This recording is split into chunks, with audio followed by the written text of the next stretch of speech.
My name is Hammer, Norman Hammer. By coincidence, it's also where I live, in the Hammer. Or, as you know it, Hamilton. I'm currently underemployed, not unemployed, but underemployed.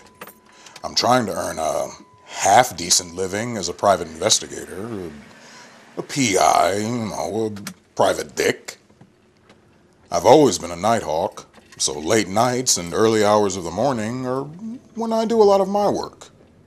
But at the moment, the downturn in the economy has meant a lot of my potential victims, if you will, are staying at home and saving their money instead of gallivanting around the countryside, misbehaving with reckless abandon. Have they no concern for my well-being? Most of my day is spent sleeping, but when I'm awake, I spend at least twice an hour checking the phone line to make sure the darn thing is still working. I think it's forgotten how to make that ringing sound. It's hard to face a potential client and say, "Show me the money and I'll show you the work of the best damn PI in the Hammer." But I still have to pay the bills, put gas in the car, and Timmy's in the veins.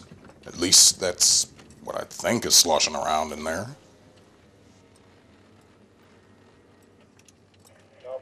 Can I have a large coffee with cream? 1.5 cream, please. There's nothing to do tonight. Well, that's not entirely true. Down on Parkdale, I can have choices of an import or a genuine Canadian steel-bodied production. My bankrupt caravan is making noises that it shouldn't make, and my friendly mechanic says, "Show me the money and I'll fix it like the day it was new." I tell him, it's a Chrysler, so that's not much of an improvement.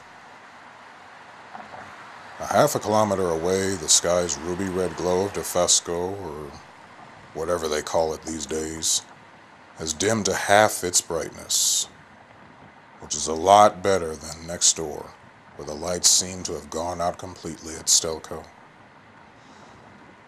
Guess it doesn't matter what you call it if nobody's working there anymore.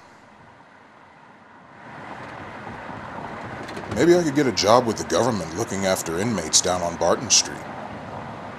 Then again, maybe I could get a job with the government at the armories and become one of the inmates. At least some of the smaller retailers seem to be making a go of it. I parked downtown and started walking around the city center, glad to see the city is still patriotic. Over at the Red River restaurant, it seems that the Canadian flag is a bit more wound up than the Chinese one. Maybe that's because they have all of our money. I tend toward those who can make do with very little. Like me. Up at the Gore, the water fountain is entertaining itself. It seems that there's no lack of moolah to be spent on fast foods and drink. At least it keeps this guy in work. So, for some, the economy is looking up. But for me, it's all downhill at the moment. So just who is rolling in the cash?